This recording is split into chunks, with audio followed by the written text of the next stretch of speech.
Gobierno de Navarra. Nafarroako gobernua.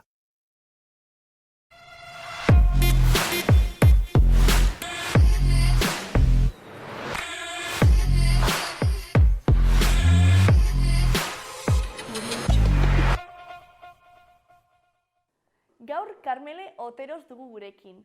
Bera arte ederrak ikasi zituen, baina gaur egun artea eta hezkuntza uztartzen ditu. Eta kontatuko digu gaurkoan ze proiektu dituen eskuartean.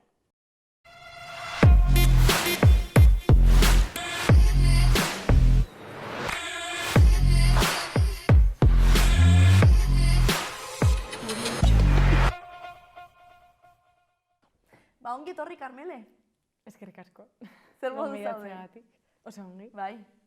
Pozik. Pozik, bai, egotea? Bai. Hasieran zen den hor, ez dakit etorri nahi dudan, ez dakit.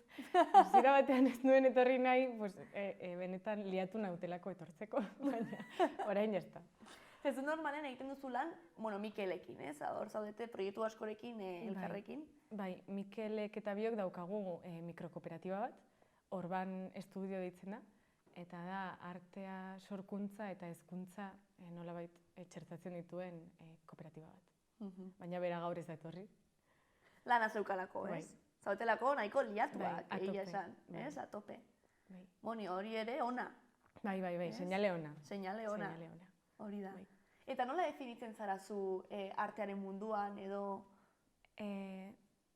Nik ikasi nituen arte ederrak Mikelekin Bilbon, eta han interesatzen zitzaidan Mikeli bezala batez ere diseinua. Egin genuen diseinuko espezialitatea, badagoela arteko graduan. Baina gero, hori ikasita gero, eta egon nintzen lanean, diseinatzaile bezala, hasieran praktiketan eta gero lanpostu batean. Egun batean eskaini zidaten aurreko lanpostua bukatu zenean, batean eskaini zidaten ea nahi nuen hezitzaile lanpostua. Lan egin nahi nuen hezitzaile bezala arte zentro batean.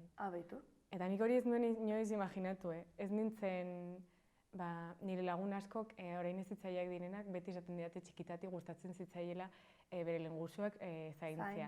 Edo joaten zirela hezitzaile bezala kanpaldietara, maite zituztela umeak, zela zerbait bokazionala, eta nire ez. Osa, ez da izan inoiz. Baina hasi nintzen hezitzaile bezala lanpostu horretan, arte zentroan, eta arez geroztik dedikatu naiz pixka bat arteari, baina hezkuntzari lotuta. Bale. Izan zen nola, bateko gauza bat? Bai, egun batean, bai. Eta izan zineten, zu eta Mikel sartu zineten aldi berean, edo izan zinen zu bakarrik? Hasiera batean hasi nintzen ni, eta gero berriro elkartu ginen, arte ederrak ikasita gero, pare bat urte geroago, elkartu ginen KAP masterra ikasten, irakasle izateko masterra, Bilbon berriro. Eta hor ja, biak gauden hezkuntzarekin lotuta, eta hori eta gero sortu genuen gure kooperatiba. Eta nola izan zen bide hori edo hasieran, gustatu zaizun hasieratik edo izan zen progresiboagoki ez? Hasiera batean ez, egin nuen lan bat zelako, simplemente, horregatik. Bai, eta lana behar dugu bizitzeko, ez? Bai, aurrekoa bukatu zitzaidan eta zen nuen, venga. Baina gero konturatu nintzen, izan nituen lanetatik, porque ni egon nintzen bisita gidatuak egiten, diseinu grafikoa egiten, produkzio teknikoan asistente bezala, edo webguneak egiten laguntzen. Eta hezitzaile lana agertu zitzaidanean, konturatu nintzen, izan zela niretzat gustatu zitzaidan lanik onena. Bai, Bai. Urte bat eta gero esan nuen, hau izan da gehien gustatu zaidana. Eta orduan horretan jarraitzea aukeratu zenuen imaginatzen dut, ez? Bai. Arte zentroan egon naiz hezkuntza kanpaina eramaten 3 urte, uste dut, bai? Eta gero Oteiza museoan 4 urte daramat, hezkuntza kanpainarekin ere bai. Gero egin ditugu lanak beste museo eta zentro batzuetarako puntualak. Adibidez egon ginen Santelmo museoan duela gutxi, edo proiektu independenteak. Baina bai, egun horretatik aurrera badaramat ja 4 urte. Eta zein da helburua horrelako proiektu batzuetan, ez? Oteizan edo Arte zentroan egiten dituzuenean hauetakoak, zein da helburua edo? Ezberdinak dira helburu espezifikoak, segun zein den zentroa eta proiektua, baina adibidez, ni gehien lan egin dudana, da Airu proiektua, eta da Arte zentroko hezkuntza proiektu bat, zuk ongi dakizu, gonbidatu zaitugulako parte hartzera, eta proiektu hori da deialdi zabaldu bat, dena edozein hezkuntza mailarako, Nafarroako ikastetxeentzat, Eta helburu nagusia da, nolabait klaseko kurrikulum edukiak, momentuan lantzera nahi direnak, artea garaikidearen ikuspuntutik lantzea. Horretarako Uharte Zentroak baliatzen duena da Uharte Zentroko espazioak, hezitzaileak eta instalazioak, baina ere bai artista gonbidatu bat egotea. Orduan izaten dira 3 eguneko lantegiak eta gonbidatzen dugu artista bat segun ze kurrikulum eduki landu nahi dituzten. Bai, interesgarria, nire kasuan, egon nintzenean oso interesgarria, ez? Azkenan, gorputzaren kontzeptu eta landu izan zuten klasean, eta hori ari ziren ez ikasten, ez? Eta gero oso interesgarria izan zen nola, haiek ez hartzen zuten beste espazio batean, eta beste modu batez ikertzea eta esploratzea haien gorputza, ez? Ezain igual teorikoki, edo hain anatomikoki edo, ez? Baita ere, ibiginez, mugak eta aukera berriak eta ikertzen. Bai, interesgarria da hori, normalean, modu tradizionalago batean lantzen diren edukiak izan daitezke gorputz atalak, anatomia edo igual izan daiteke plastikaren arlotik ere bai egiten dira askotan, baina gehienetan dira marraztea edo eskulturak egitea. Batean artista garaikide baten ikuspuntutik eta bere prozesuetatik hori, esperientzia horiek bizitzea. Hori da, bai. Orduan, gehienetan izaten dira bereintzat, espero ez dituztenak. Claro. Bai, interesgarria izan zen aurtengoan, askok gero egiten dugu hausnarketa bukaeran, eta askok esaten zuten nola egon ziren, eta ongi eta gaizki. Eta ongi eta gaizki zergatik, ez? Azkenen, gure gorputzaren mugekin ere jolastu genuelako, ez? Eta muga horiek ere sentiarazten zuten ahulezia edo frustrazioa edo, ez? Eta, klaro, interesgarria dira horrelakoak ere jorratzea, ez? Azkenean, gozatzen zaigu, ez? Azkenean, kurrikuluman daudenez gauzak hain estandarizatuak, ez? Edo hain batutan hortik ateratzea, oso interesgarria da haientzat, ez? Eta agertzen dira, espero ez dituzun emaitzak, ez? Hori da. Espero ez dituzun bideetatik joaten zarelako. Claro. Horregatik da garrantzitsua, kanpoko artista bat gonbidatzea, egotea figura ajeno bat, hezitzailea nire kasuan, ez?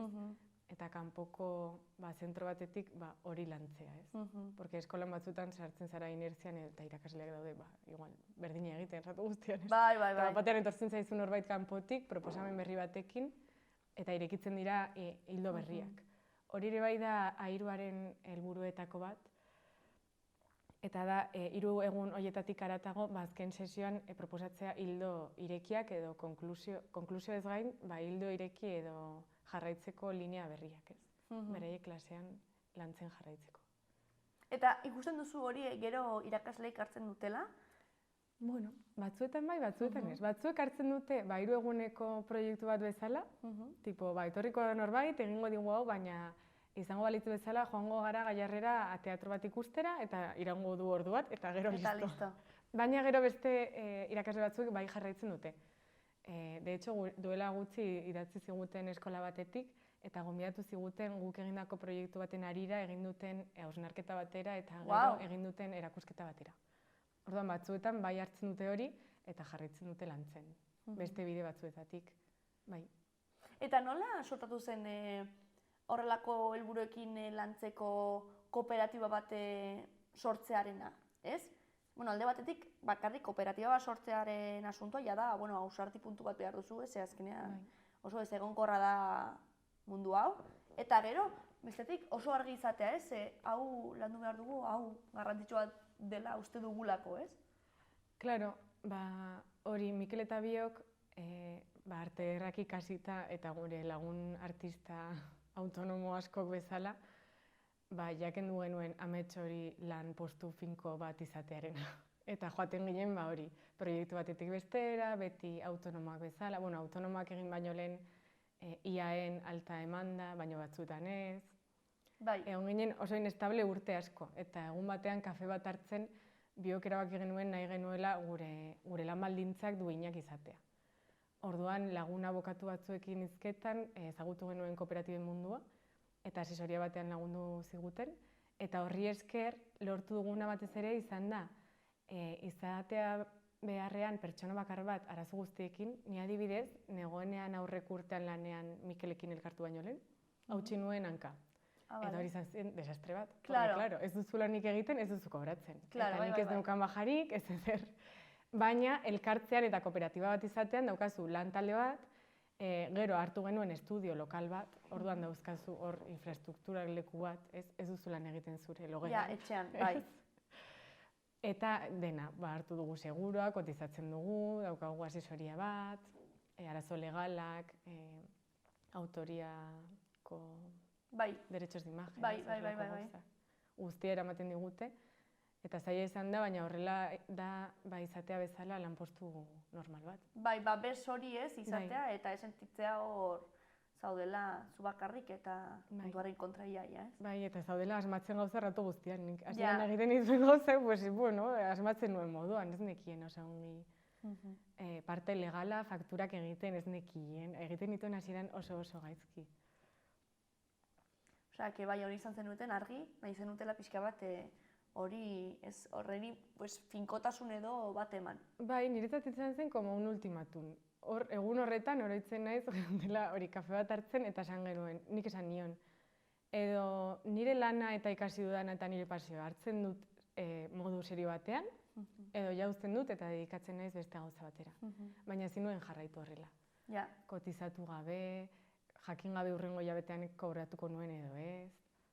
ja, horreri buruz hitz egiten dugu pilo bat eta batzutan zaila egiten zaigu edo egiten zaie gonbidatuei imaginatzea zein den soluzioa edo, Claro. ez? Guzti honetarako. Ba, igual hau izan daiteke baita ere aukera bat. Orain egin dute baita ere, bueno, artistaren estatutoa Bai. eta Hori, bueno, aurkezpena egon zen asteartean, niz nintzen joan, baina bai ematen du baldintza batzuk hobetuko direla. bai, gaina nahi dute baita ere egokitu, ez, Nafarroara, ezagik zer, ez, orduan baliteke ez gutxinaka pausuak edo ematea, ez?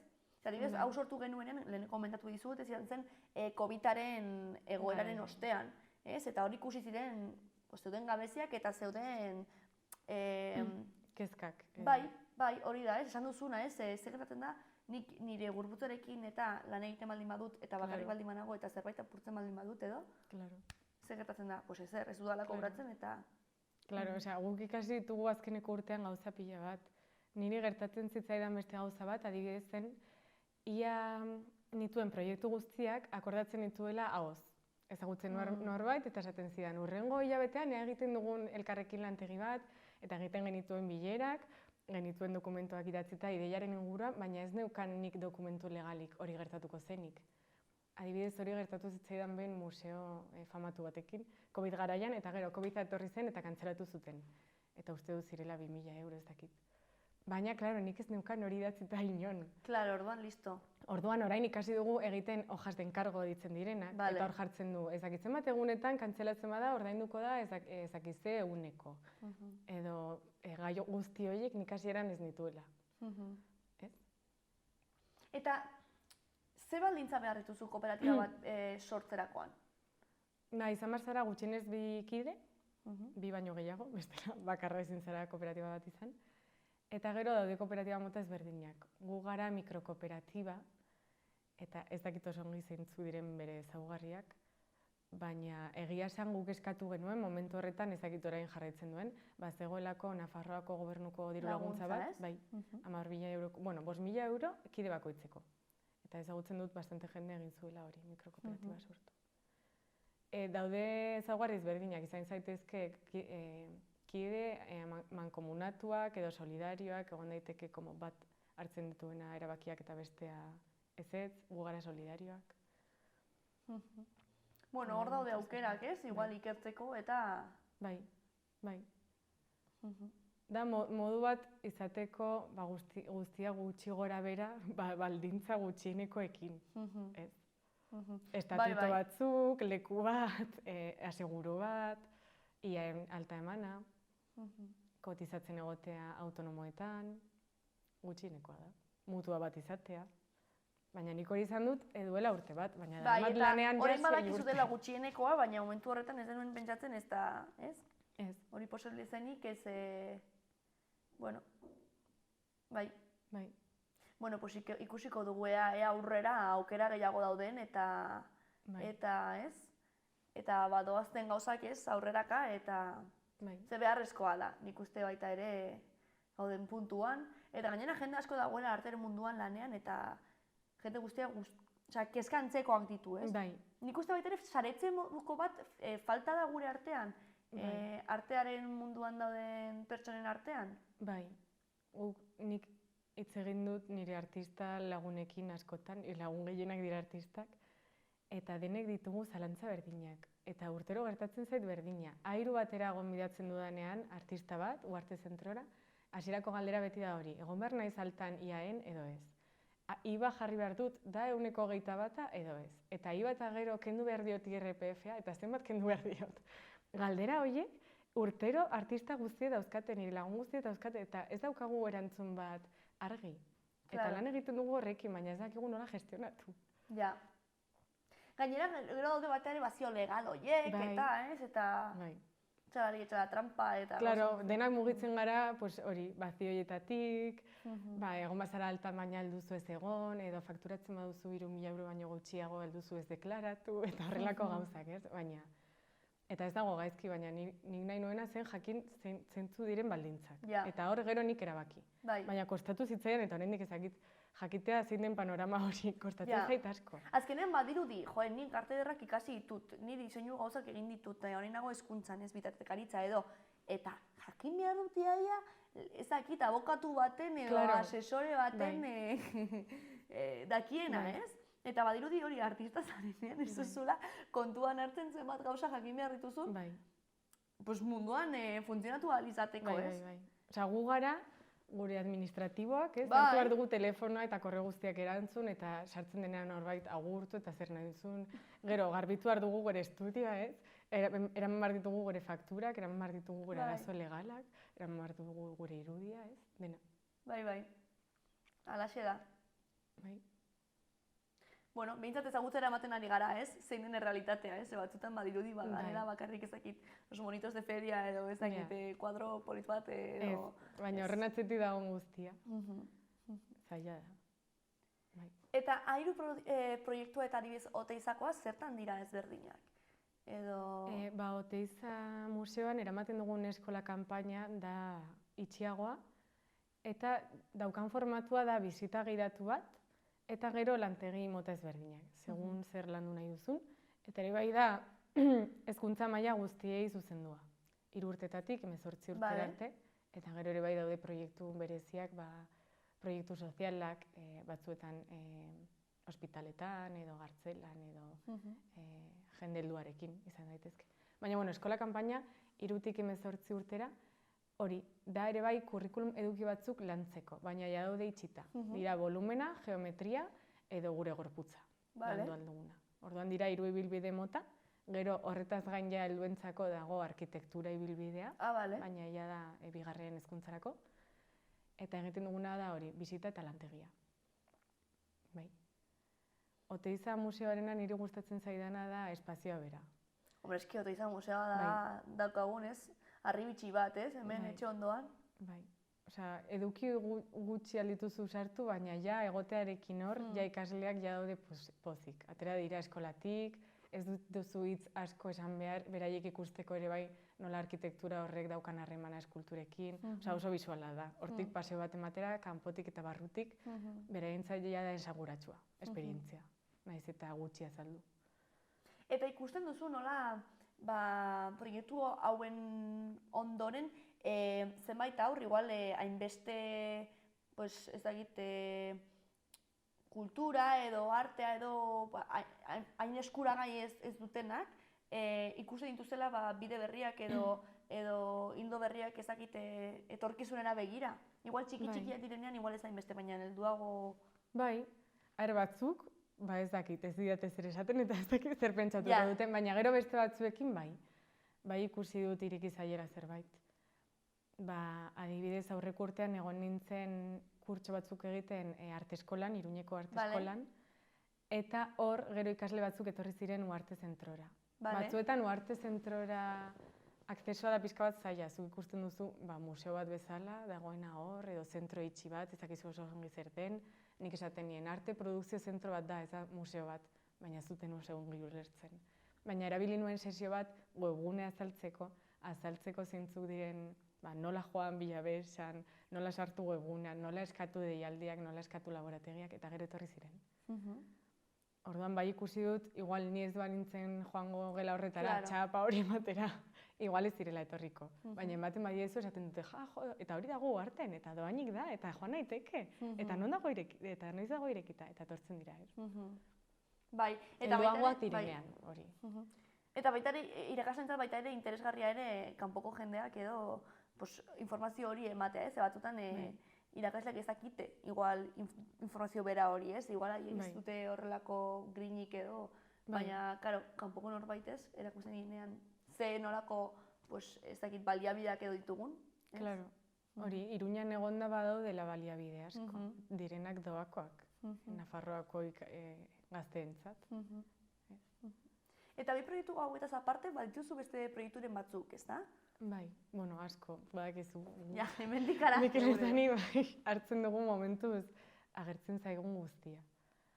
Niri interesatzen zait gehiago jendearekin lan egitea. Orduan proiektu gehienak dira hezkuntzakoak edo bitartekaritzakoak. Eta Mikelek aldiz egiten du igual pixka bat gehiago irudia landu, bideoarekin edo diseinuarekin. Batzutan elkartzen dira, bi arloak eta batzutan ez. Baina bai, momentu honetan, okurritzen zaidan beste proiektu bat da Uharte Zentroko, kasu honetan Uharte Zentroko beste proiektu bat dela erraminta online bat, deitzen da Tresnaka, tresnaka.net da webguneak. Eta nik egin ditut hor edukiak diseinatu eta redaktatu. Eta da erraminta online bat erabiltzeko edozein irakaslek edo hezitzaileek erabiltzeko, eta egiten duena da dituen edukiak dira Nafarroako artista garaikideenak, eta dauka artistaren deskribapen txiki bat, biografia moduko bat, bideo txiki bat, obra batzuk, eta gero daukana interesgarria dena niretzat dira proposamen didaktikoak, ja diseinaturik. Sesioka, helburuekin, material gehigarriarekin, eta horri baliatzen duena da, hori naiz eta zu ez apuntatu airuko deialdira, edo ni ez naizen joaten zure eskolara, zuk zure etxean alduzu bilatu eta hor dago material guztia. Eta gero zure klasekoekin edo egin? Hori da. Hori baliatzen du prozesu hori guztiak sozializatzea. Edo nork erraminta hori da. Eta oso interesgarria, nik erabili dut nire proiektu askotan eta ezagutzen ditudan irakasleak ere bai. Eta hori edo nork ere erabiliezak, adibidez nik erabiliezaket klase bat baldin badut edo izan behar naiz eskola bateko kidea edo nire seme-alaba baldin baditut, adibidez? Ez, libre dago, webgune dago libre, bai. Daukana da hori batzuetan egiten direla formakuntza espezifikoak irakasleentzako, erraminta aplikatzen ikasteko, formakuntza horiek ere bai dira irekiak. Baina bestela da webgune ireki normal bat. Eta oso ongi dago, nire askotan tokatu zaidanean, irakasle batek esaten dit, zure kasuan bezala, esan ziguten, nahi dugu landu gorputza. Eta nik esaten dut, nor gonbidatzen dut gorputza lantzeko. Orduan sartzen zara bilatzailean eta jartzen duzu gorputza, Nafarroa, edo soinua, Nafarroa. Eta agertzen zaizkizu hor artistak eta obrak eta proposamenak. Da Nafarroako artisten. Bai. Orduan ongi dago oso kokatua hemengo lanean. Eta baita ere, aipatu duzu lehenago, landarten, ez? Zaudela orain. Bai, aurreko urteko edizioan, 2022ko edizioan, egon nintzen artista gonbidatu bezala, Andrea Ganuzarekin. Bale. Bai. Eta nolako proiektua da hori, ez? Ze joaten zarete herrietara, ez? Eta herrian bertan hango jendearekin edo hango, inguruarekin, ez? Egiten duzue lana. Bai, da artea eta nolabait landa eremua elkartzen dituen proiektu bat. Orduan aukeratzen dira herri batzuk, Nafarroakoak ere bai, eta artista batzuk herri horietan lan egiteko. Tokatzen zaizu herri bat, Andrea eta niri tokatu zitzaigun Kabredo. Eta Kabredo da oso herri txiki bat dagoena Arabako mugan, ezakizun non dago. Oso txikia da, ditu 80 biztanle. Eta deitzen dizute, bai, eta esaten dizute, tokatu zaizu Kabredo. Orduan bilatu genuen Googleen, eta joan ginen. Irauten ditu, egon ginen uda osoa hor lanean, eta doka ikerketa fase bat eta gero produkzio fase bat. Orduan, ikerketa fasean egin behar duzuena da ezagutu herri horren ezaugarriak eta jendea. Badaude edizio bakoitzean komisario batzuk, eta urtengo edizioko komisarioak ziren kanpoko bulegoa kolektiboaren Mark Ibañez, osea Mark Badal eta Ani Ibañez. Vale. Eta bereik lan egiten dute ere bai lurraldearen inguruan eta landa eremuaren inguruan lan egiten duen pentsamendu kolektibo bat da. Orduan bereik deitu ziguten gu, eta beraiek ja eman ziguten orrialde moduko bat herriaren lehenengo ikerketa txiki batekin. Vale. Orduan guk hartu genuen hori eta egon ginen joaten hilabete bat edo, gutxi gora bera, ezagutzeko jendea. Eta gero, hango ideietatik produzitu beharko duzu zerbait. Orduan Andreak eta nik egin genuena izan zen, hori, hasieran egiten genituen elkarrizketak edo kedadak herriko jendearekin, pero de todo, Osea, egin genituen, adibidez egon nintzen Sergio mutil batekin, bera zen ehiztaria eta eraman ninduen nire bizitzan lehenengo aldiz apikultore egitera. Jarrintzen nintzen de apikultora eta atera nuen eztia berarekin. Dira bere herriko gauzak eta bereik erakutzen dizkizue gauza ezberdinak. Orduan berarekin egin nuen como de apikultora. Gero... Eta hartu zenuen eztia hor erleekin eta guztia. Eta erabiltzen zituen eskularruak? Bai. Tipak, bale. Ez que ezagutzen du jendea. Ez dituena erabiltzen, bai. Nik jarraitzen dut Instagramen neska bat ez dituena erabiltzen, baina flipatzen dut. Bai. No, nik bai, eta berak bai. Vale. Baina hori, imaginatu apikultore egitea egun batez, edo Eliza barrutik ikustea herriko emakume batekin, edo uzten dizute liburu bat zuk irakurtzeko herriaren historiaren inguruan, edo ikusten duzu kapilla zaharra. Eta informazio horrekin guztiarekin burutu beharko duzu proiektu bat parte hartzailea dena herriko jendearekin. Orduan gu konturatu ginen Kabredoko jendea zirela gehienak oso protestazaleak. Denak protestatzen zuten zerbaitengatik. Justo Elizan hori zegoen gaizki goiko sabaia eta falta ziren gauzak eta nola Elizak ez zuen Elizaren gestioa kudeaketa hartu, baina ez zuen jartzen herriaren izenean eta zegoen como un limbo. Nire herrian gertatzen da berdin. Bai, nirean badago asuntoren bat horrela. Edo nola ere bai errepidetik pasatzen diren kotxeak eta kamioiak joaten direla oso azkar eta joan behar direla 20ko Bueno, nik uste orduan kexa unibertsalak. Bai, nire herrian gertatzen diren kexa berdinak, antzeko berdinak, bai. Eta kexa horiekin gure ideia eta herriko jendearen ideia izan zen protesta moduko bat abiaraztea. Gainera, nik egiten dut lan lantegiak egiten eta herriko, eta proiektu parte hartzaileekin. Baina Andrea Ganuzak, beste artistak, egiten duena da batez ere berak lan egiten du komikia. Da artista grafiko bat eta bere estetika da komikia, egiten ditu posterrak, ere bai, pankartak, Kolonbian egonda denbora asko, eta bere estetika da asko protestaren ere bai. Orduan pentsatu genuen bere estetikarekin eta nik egindako lantegiekin algenuena denon artean sortu estetika bat protesta bat egiteko herrian. Jantziekin, posterrekin, pankartekin. Baina gertatu zena, izan zen joan zela basatzen denbora eta gure energia agortzen joan izan zela eta herriko jendearen ere bai, eta geratu ziren erdizka lantegiak. Bai, orduan momentu batean konturatu ginen, ez genituela material asko protesta egiteko, ez da energia, egun batean errepidea mozteko eta protesta egiteko, baina bai genituela Andrearen marrazki pila bat, karpeta bat marrazkiz betea, argazki asko, bioi gustatzen zaigulako egitea argazkiak kamera analogikoekin, pila bat genituen, eta gero nik neukan liburu oso bat elkarrizketan transkripzioekin, libreta oso bat betea. Orduan pentsatu genuen ezin behar genuen egin ekintza publiko handi bat, gutxienez nolabait prozesu horren islada edo arrasto bat nahi genuela utzi. Orduan erabaki genuen egitea publikazio bat. Eta hori izan zen azkeneko prozesua publikazioa burutzea. Eta nola hartzen dute herrikoak hori gertatzen denen, ez landarte laborategi edo lantegi hauek daudenean? Izan zen nahiko zaila guretzat, porque, claro, nik esan dizut gustatzen zaidala lan egitea jendearekin. Baina, claro, nire hasierako perfila beti izan da hezkuntza programetan, orduan beti izan dira gelak, beti izan dira 18 urtetatik beherako jendea, Edo batzuetan egin ditut bisitak edo lantegiak helduekin, baina izan dira taldeak txikiak, 10 pertsona, eta beraiek daude oso motivatuak nahi dut egin zuk proposatzen dizuena. Baina kasu honetan jarri zidaten herri baten erdian, eta ziren 95 pertsona, eta askok ez zeukaten interesik bat ere artean. Orduan niretzat izan zen shock baten modukoa hasieran. Porque zeuden ume txikiak, baina zeuden elkarrizketatu nuen pertsona helduena zen emakume bat, Baltasara, 97 urtekoa, bere sukaldean entrevistatu genuena. Eta orduan hor zegoen jendea de todo. Jende batzuei ez zitzaion proiektua interesatzen, batzuei ez zitzaion gustatzen, batzuei bai, baina zegoen, eske zeuden perfil guztiak. Denetarik, baina aur murgiltzea ere, hori izan duzuna ez, denetarik aurkitzen duzu. Claro, izan zen erronka bat, nola aurre egin horri, claro. Ni lehenengo egunean, decepzionatu nintzen asko, gizon bati ez zitzaielako gustatu asko guze proposatu genuen. Baina gero pentsatu nuen, claro, Carmele, da ezinezkoa. Zu iristea herri batera, proposatzea zure proiektu artistikoa, eta gizon guztiek esatea, ze ongi. Ja.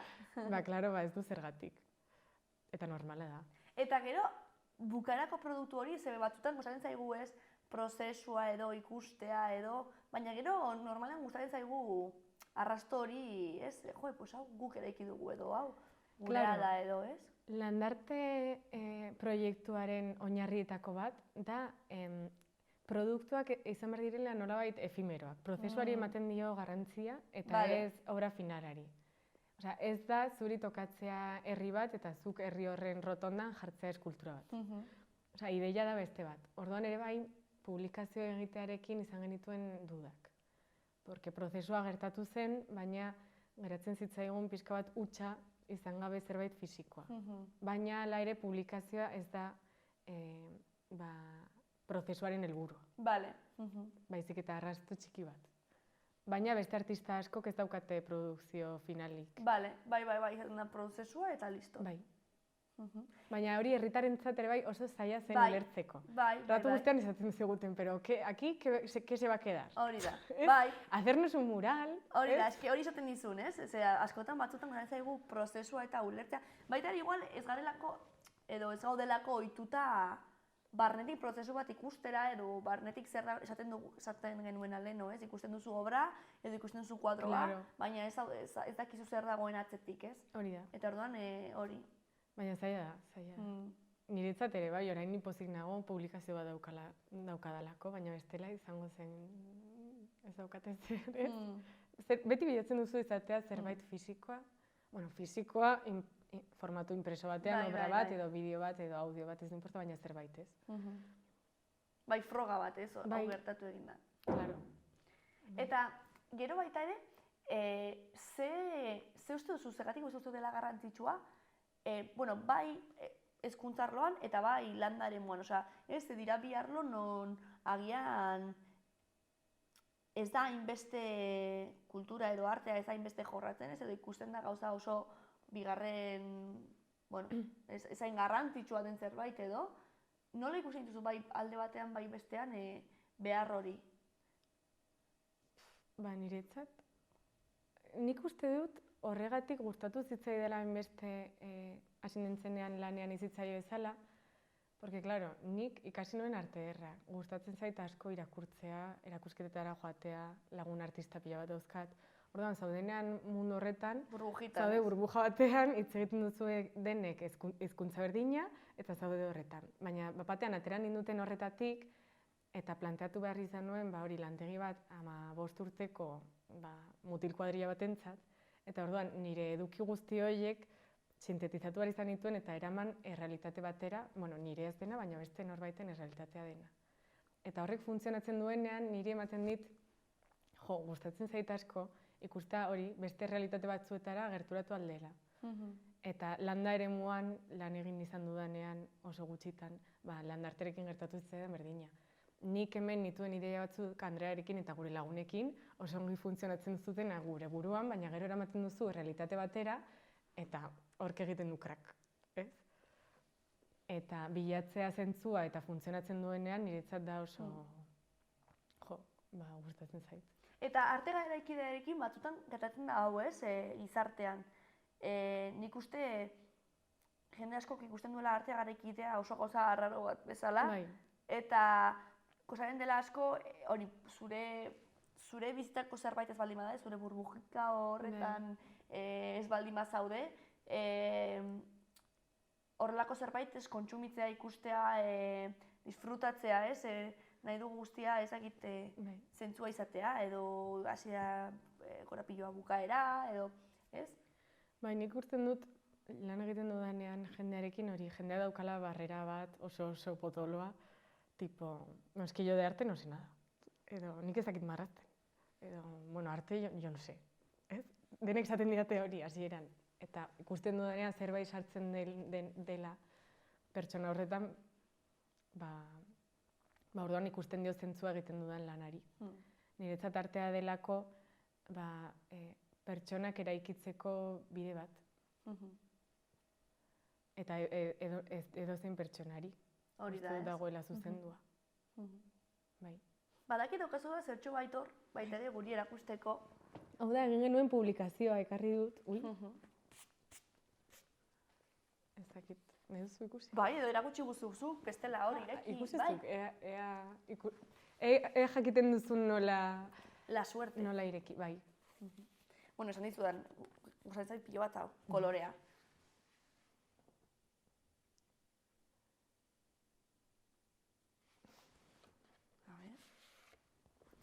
Bale, eta hauek dira hango pertsonak, imaginatzen dut. Horiek dira elkarrizketatuak. Bai. Eta, karo, imaginatzen dut, Andrea Ganuzak egindako, bai, ez? Erretratuak. Berak egin zituen formatu handian eta kolore gehiagorekin. Baina azkenean erabaki genuen eramatea postal formatu batera. Iruditu zitzaigun polita herritar guztiek izatea besteen erretratuak. Guztiek eskatzen zigutelako, ¿cómo has dibujado no sé quién, ez? Claro, es que... Nahi zuten ikusi bestearena, orduan modu horretan sozializatu ziren nolabait marrazki horiek. Eta gero, eman zenian bakoitzari bat, hauetako bat? Publikazio bat herritar bakoitzarentzat bai. Bai. Hau, haserre zegoen, eh?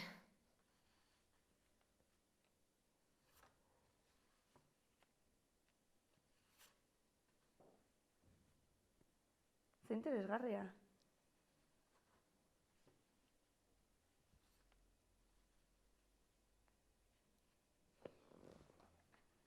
Eta gero baita ere, dituzu hemen posterrak eta guztia, ez? Bai, hor gehitu genituen poster batzuk. Ordenean daude? Ez. Hasierako ideia protesta bat egitea zenez, erabaki genuen publikaziorako mantentzea estetika hori. Orduan dira... Pido. Baina, ireki gehiago. Ah! Dira, gustatu zitzaizkigun esaldi batzuk. Protesto y pido. Bai. Argi zeukan. Bai. Bueno, pues hori, haientzako ere izango zen, ez? Haien barnekoak ere azaltzeko ere momentu bat, ez? Igual, nor joango da beste momenturen batean horrelako herri batera eskatzera, zer da eskatzen zaituena, ez? Zer da? Bai, horretaz konturatu ginen, igual ez zuela funtzionatzen ekintza handi protesta honek, baina bai funtzionatzen zuela oso ongi banakako momentu intimoagoak, beraiek irekitzen zirela pila bat eta hasten zirela hizketan eta nahi zituztela gauza asko kontatu. 17 años sin niños. Bai. Hau herrian, ez? Bai. Ez zirela aurrak. Bai. Edo jaiotzen. Hori, konzejala uste dut izan zela azkenekoa, 30 urte dituela, hortik inguru. Eta gero lehenengo umea, orain dauzka, hori, 12 urte edo horrelako zerbait. Bueno, egia da, COVID-aren ostean jende gehiago joan dela, ez? Bai. Jo, orain, hori, 17 urte umeak izan gabe. 17 urte aurrik gabe, ez? Bai, eta orain ja daude, ez dakit, uste dut zeudela, bapatean 11 haur. Osa, eskatu behar izan zuten autobusa pasatzea herritik berriro. Ole, 11 haur daude orain. Bai, nire herrian antzeko zerbait gertatu zen. Ni izan nintzen lehenengo haurra jaiotzen, eta 15 urte eta gero uste dut. Eta orain daude 8 haur. Hori gertatu, azkenean proiektu hauek, hau eta beste asko, joaten dira pixka bat, despoblazioaren inguruan ere bai. Claro. Quiero quedarme aquí. Claro, horiek ziren ezagutu genituen nire adineko Gaztetxo bi batzuk. gazte, eta beraiek jaio ziren, jaio ziren jaio ziren herrian, baina beraiek bizi izan ziren beti beste hirietan, Gasteizen, Logroñon, Iruñan, baina nire adineko jendea ari zen berriro bueltatzen herrira. Hori, zuk esan duzuna COVID garaian.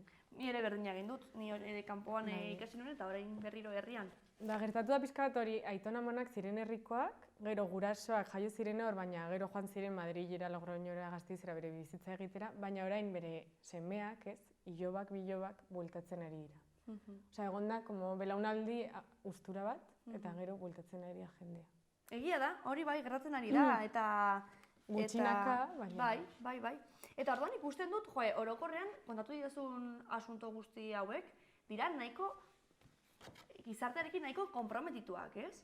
Zuretzat artea horrelakoa izan behar da beti. Bai, eske niretzat nik ikusten dut artista, eta igual sonatzen du pixkat, baina bai, nik uste dut artista dela agente sozial bat. Eta hori, artea balio duela pertsonak eraikitzeko eta formatzeko. Orduan niretzak ikusten diot arteari zentzua artea dagoenean gizartearekin. Badakit hori orokorrean horrela esatea oso zaila dela, ez? Baina nik egindako lantegi eta gauza txikietan ikusi dut.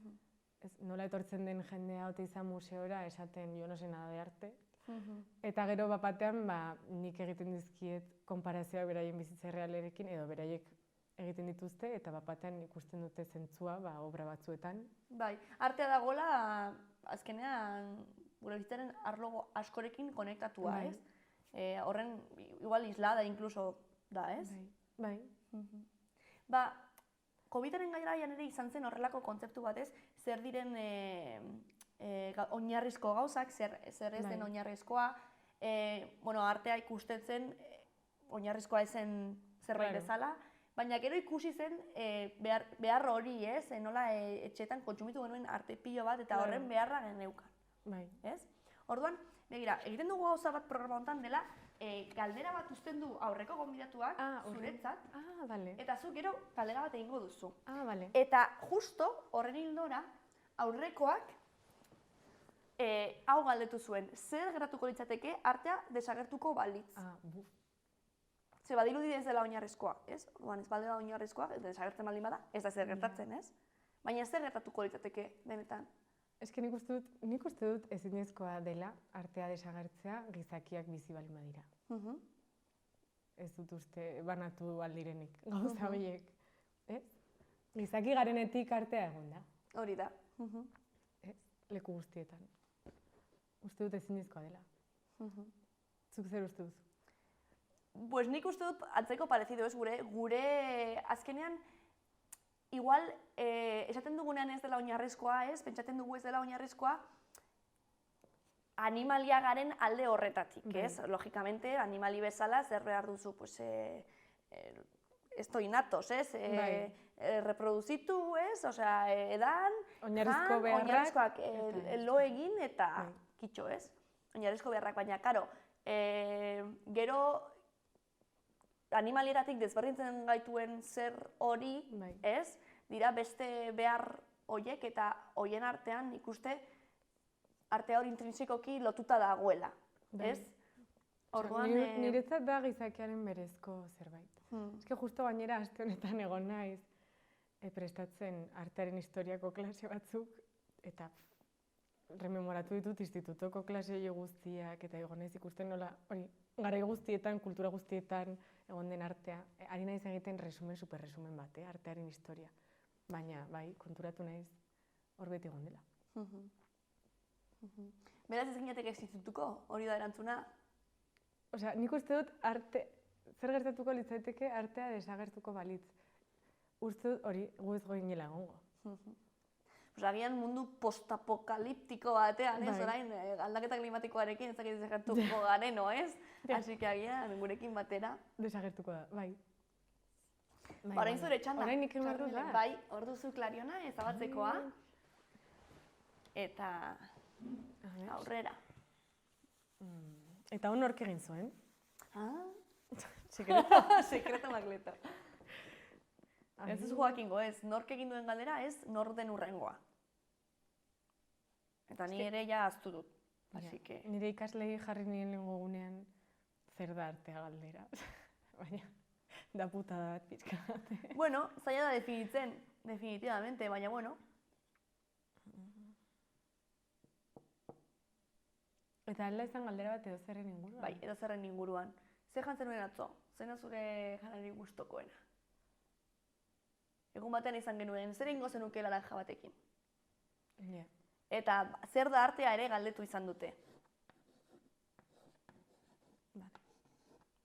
Pista asko mendizkizut, Ja.